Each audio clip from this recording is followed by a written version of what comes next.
La manje ngicela ukunikeza ubaba uMdletshe just 1 minute baba uMdletshe from Ukhozi FM mangisuka ngene enkonzweni.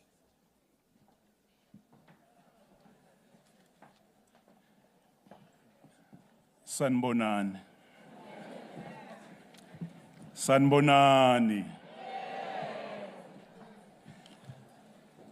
Sanibonani. Dumelang. Ngicela ukukhuluma. Ngicela uthetha. Kombela ukubulabula.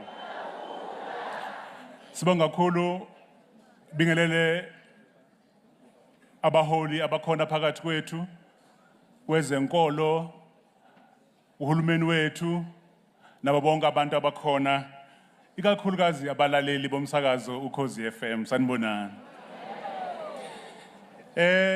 Kuningi kakhulu umuntu abengafisa ukukhuluma ngoba bugumbi ngoba ubuhlobo bethu buhambe ngaphezulu kuka 41 years sisebenza naye emsakazweni Ukhozi FM. Bathi nginomzuzu owodwa. Ubeseshilo la uDokotela uNdlozi ukuthi ngo1984 khona ikhwaya noma khona iqembu lomculo kwakuthiwa iSOS. Lelo qembu lelo ilona elahlanganisa ubaba uGumbi nomsakazo Ukhozi FM. Wafika ezo recorder uthema ezo recorder kwase kuthiwa ke kule impela sonto ezayo kunenkonzo kaNkulunkulu nomuntu omusha esemsinga. Sicela leli qembu lizocula eMsinga. Mabefika eMsinga leli qembu lizocula bafike babona okunye okuhlukile. Bathi makaphatha uhlelo. Akujwayelekile ke nokuthi umculo kuthiwa kenza okuhlukile. Kwathiwa akaphatha uhlelo. Kwasuka kwathiwa akashumayele.